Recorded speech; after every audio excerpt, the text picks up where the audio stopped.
O crescimento do Produto Interno Bruto de 1% no primeiro trimestre de 2017 em relação ao último trimestre de 2016, descontados efeitos sazonais, foi puxado pelo desempenho do setor agropecuário e pela demanda externa.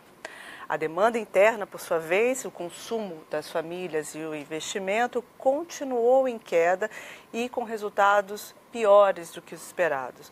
Ao meu lado, o economista-chefe do Rabobank Brasil, Maurício Orengue, para comentar os números. Tudo bem, Maurício? Bom dia. Tudo bem, Tatiana? Tudo jóia. Bom, Maurício, assim, depois de 8 trimestres de queda, o PIB sobe 1%. O que significa esse dado? Esse dado mostra uma expansão forte. Se a gente anualizar esse número, a gente consegue uma taxa de 4,3%, uma taxa considerável, mas é preciso considerar também alguns fatores que influenciaram esse crescimento do trimestre que não vão estar presentes em outros trimestres, como a questão da contribuição da agricultura, que foi muito forte, representou mais ou menos em torno de 70% desse crescimento. É claro que isso reflete uma safra boa de grãos, isso está ligado a fundamentos bons do setor agrícola, mas não se espera esse tipo de contribuição para frente, até porque o setor agropecuário representa no PIB em torno de 5%. Então, eu acho que eu leria esse número de uma forma, como um sinal de que esse processo de recuperação da economia brasileira que vinha em curso no primeiro trimestre, eu acho que tem fatores que explicam do lado de fundamentos, que, por exemplo, a expectativa de que as reformas estruturais, reforma fiscal, previdência, de fato, sejam aprovadas e que isso gere uma perspectiva de manutenção da solvência do setor público no longo prazo. Então, isso, de certa forma, vai revertendo as expectativas. O Banco Central entrou num processo de corte de juros. Então, todos são fatores positivos que, do lado das expectativas, geraram esse processo gradual de estabilização da atividade econômica no Brasil. Eu leria esse resultado do PIB mais dentro desse contexto. Não acho que a gente vai continuar nesse ritmo, obviamente. Temos ainda algumas incertezas para frente, mas o sinal é desse processo de gradual recuperação. Então vamos entender melhor esse bloco de informações. Legal. O investimento caiu com força. O consumo também teve uma queda, indicando uma demanda fraca. O que isso significa para a economia para os próximos trimestres? A economia, se a gente olhar, como você mesmo colocou, se a gente olhar pela ótica da demanda, o que trouxe esse crescimento foi o setor externo. Então, a absorção doméstica ainda está fraca, o consumo fraco, o investimento fraco. Isso tem a ver com um processo que eu acho também de desalavancagem do setor privado no Brasil, que se endividou muito nos últimos anos e está aos poucos digerindo esses créditos. A gente está vendo uma queda, por exemplo, da razão crédito bancário sobre o PIB, que parece saudável, mas esse processo ainda está em curso. Eu acho que para os próximos trimestres o que a gente pode esperar é a continuidade dessa recuperação gradual. Claro que a gente tem que analisar melhor essa questão esse novo fator, que é a incerteza política, sobre a aprovação da reforma da Previdência, que é o principal fator que pode mexer com as expectativas. Então, a gente precisa entender a duração dessas dificuldades políticas na aprovação da reforma da Previdência, quanto tempo isso vai demorar, porque quanto mais demorar, maior vai ser o efeito na atividade econômica. Mas supondo que seja aprovado dentro de alguns meses, eu acho que vem um processo de gradual recuperação. O segundo trimestre ainda teria uma visão negativa, eu acho que cai o PIB no segundo trimestre, se a gente olhar a variação trimestral, sequencial.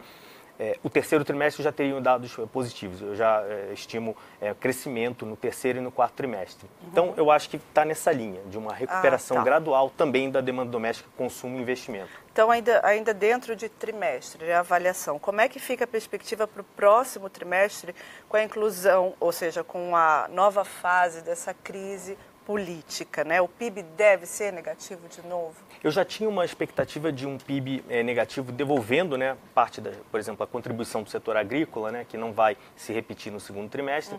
Então, eu já tinha uma estimativa de um PIB talvez até mais conservadora do que o mercado. Assim, eu tenho uma projeção de uma queda em torno de 0,8%. Eu ainda preciso olhar os números com mais cuidado do primeiro trimestre, para enfim, refazer estimativas ou confirmar. Mas está dentro disso, 0,8. Mas é uma queda de 0,8, né? Tá. Ou seja, na média, se pegar a média dos trimestres, existe uma melhora. Ela não é tão forte quanto o primeiro trimestre isolado, mas a média vem se recuperando. O segundo trimestre tem uma queda, mas é assim, você pode ter uma recuperação do PIB com trimestres que são melhores e outros trimestres piores. Mas o importante é olhar a média, a tendência para onde está direcionando. Para não cair naquela alegria do falso positivo, né? Exatamente, exatamente. Os números são voláteis, então precisa olhar as tendências, né? Então, o segundo trimestre é negativo, mas o terceiro e o quarto positivos. E aí, minha projeção para o ano é de um crescimento, eu estou abaixo do consenso, com 0 de crescimento do PIB esse ano, né? Ainda não contabilizando as incertezas políticas, né? Então, talvez, o que pode, assim, meu cenário tinha um viés para cima, ou seja, a chance, antes da incerteza política, existia uma chance do PIB vir acima da minha projeção. Eu achava que essa probabilidade era maior do que vir abaixo da minha projeção. Só para a gente pontuar, a gente está falando dessa nova fase, assim, após a delação da JBS, é isso? Isso, que a gente está considerando a nova fase. Essa nova incerteza com relação à aprovação, que aí o ponto principal é a aprovação da reforma da Previdência, né? Isso, essa percepção de maior dificuldade com relação à aprovação da reforma da Previdência. Bom, falando do setor agropecuário, ele foi o destaque, ele subiu 2 dígitos, é o que você falou, puxou, foi 70%, não é isso? Em torno disso, exato. Qual é a possibilidade de queda? Ou seja, pode haver uma correção técnica negativa dele? Não, eu acho que para o ano a variação é positiva. positiva. As estimativas que a gente trabalhava na casa em torno de 7%, talvez seja um pouco mais, preciso analisar os números do primeiro trimestre para reestimar, mas de fato assim, é um ano positivo para a agricultura, que tinha tido um ano negativo, né, com quebras de safra no ano anterior, né, 2016, Sim. Então tem uma volta agora em 2017, mas eu acho que mostra, enfim, é um dos setores mais produtivos da economia brasileira. Bom, voltando ao TRI, só para a gente destrinchar bem, com que número você trabalha para os TRIs, para os próximos e para o ano fechado? E em que medida a crise política chega no resultado, vai abater nesse resultado do trimestre? Tá. Esses números são ainda, que eu não tive tempo ainda de corrigir toda a trajetória, né? O PIB, no caso desse trimestre, veio um pouco abaixo da minha projeção, né? Eu estava com 1,3, então preciso olhar. Mas eu tinha uma queda em torno de 0,8 no segundo e altas em torno de 0,6 ao longo do segundo semestre, no terceiro trimestre e no quarto trimestre. Então, vou olhar, eu acho que a incerteza política, né, se ela demora muito, começa a gerar riscos, principalmente para o terceiro trimestre, né, que as decisões de investimento que, enfim, foram tomadas, né, lá atrás, enfim, eu acho que tem um efeito pequeno no segundo trimestre, né, após essa incerteza política, né. Eu acho que, não sei se vai ter um corte muito forte assim, no cronograma do que já era imediato, né? Mas aquilo que talvez estivesse programado para alguns meses, podem ser que algumas decisões sejam revertidas. Então, eu acho que o risco maior é para o terceiro, a partir do terceiro trimestre e para toda a velocidade de recuperação nos próximos trimestres. Ou seja, quanto antes for resolvida essa incerteza, melhor, que aí o efeito vai ser pequeno. Mas se demorar muito tempo, começa a contaminar a partir do terceiro trimestre e a velocidade de retomada em 2018 também passa a ser menor, né? Tá. O BC cortou os juros ontem, né? Mas ele não acelerou a redução da Selic e mais, ele indicou uma queda menor na próxima reunião. Em que medida isso afeta a perspectiva de crescimento para esse ano e para o próximo, principalmente para o próximo, né? Eu acho que assim, o mercado continuava trabalhando com um cenário de taxa Selic em torno de 8,5%. Mas existiam, né, estavam começando a aparecer no mercado algumas projeções, né, de analistas de que o Banco Central pudesse cortar mais, né? Então, dado o sinal ontem do Copom de que, com incerteza, esse cenário de aceleração, né, de cortes ainda mais profundos, por enquanto está descartado, né?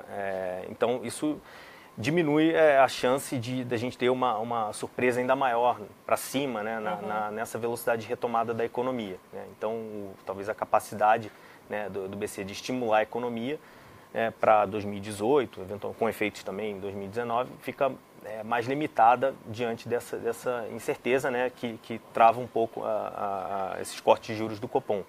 Mas é preciso analisar também. Acho que a situação ainda é muito fluida. não dá para descartar cenários mais positivos, embora a chance de cenários mais negativos tenha aumentado, não dá para descartar cenários mais positivos, então vamos analisar. Então vamos olhar assim, olha, se a crise for resolvida, ou melhor, diluída, né? E a reforma da Previdência passar dentro do tempo estimado, existe a possibilidade de retomada dos juros, a gente falando juros, e da atividade econômica ser mais forte do que o cenário base? A gente consegue avaliar isso?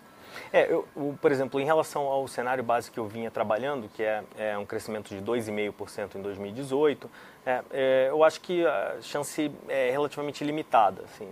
Pode acontecer, claro, né? Enfim, as estimativas têm sempre uma incerteza em relação a esses números, mas analisando a situação, né, da incerteza política, eu acho que vai gerar algum atraso, né, na execução da reforma. Eu trabalhava com o terceiro trimestre, mas a aprovação da reforma da Previdência no terceiro trimestre, talvez quem estivesse esperando para o segundo trimestre talvez esteja revisando para o terceiro. Claro, eu não contava com esse tipo de evento, né? Era mais uma questão do tempo de negociação política, mas de qualquer forma, assim, fica uma ideia de que o Banco Central vai desacelerar. Eu acho que a chance é grande, de fato, né? Tal como foi sinalizado no comunicado, de que eles vão para um corte de 75 na próxima reunião, acho que isso vai se materializar. E aí, a partir daí, na reunião seguinte, ele cortaria em 50. Isso é em linha, eu já tinha isso no cenário, não contando com a certeza política desse tamanho. Ou seja, o risco para o meu cenário era de que o Banco Central cortasse mais do que eu estava pensando. Esse risco diminuiu em função dessa incerteza política. Olhando para frente, se a reforma da Previdência passa, por exemplo, no terceiro trimestre, eu acho que o risco maior é do Banco Central manter essa velocidade de talvez 75 ou 50 por mais tempo. Então, cortando de uma forma mais profunda, ou seja, seria que no final do ano pode ser abaixo dos 8,5 que eu tenho na minha conta. Mas, ou talvez abaixo de 9, né? Mas provavelmente, enfim, eu acho que o Banco Central está trabalhando com um plano de voo que é algo entre 8,5 e 9 para a Selic no fim do ano. Então pode ser que o Banco Central consiga cortar mais, mas não indo para 125. Então que eu acho que ele já vai ter desacelerado, e quanto mais perto do fim do ciclo, né, menor a chance de uma aceleração ainda maior para 125. Então eu veria o risco em termos de trajetória do Copom, né, em função dessa incerteza, né, assim, caso o cenário mude, passa a reforma da Previdência, eu acho que aí, nesse cenário, o Banco Central tem mais chance de manter um corte menos acelerado por mais tempo, né, mas que, de qualquer maneira, enfim, talvez o timing dos estímulos para a economia seja um pouquinho mais atrasado, mas ainda assim seria um cenário positivo, de qualquer forma. Né? O importante é passar a reforma da Previdência. Ok. Maurício, muito obrigada por ter vindo aqui. Obrigado, Tatiana. E vocês continuem acompanhando o noticiário político e econômico no site e nas redes sociais do Valor Econômico.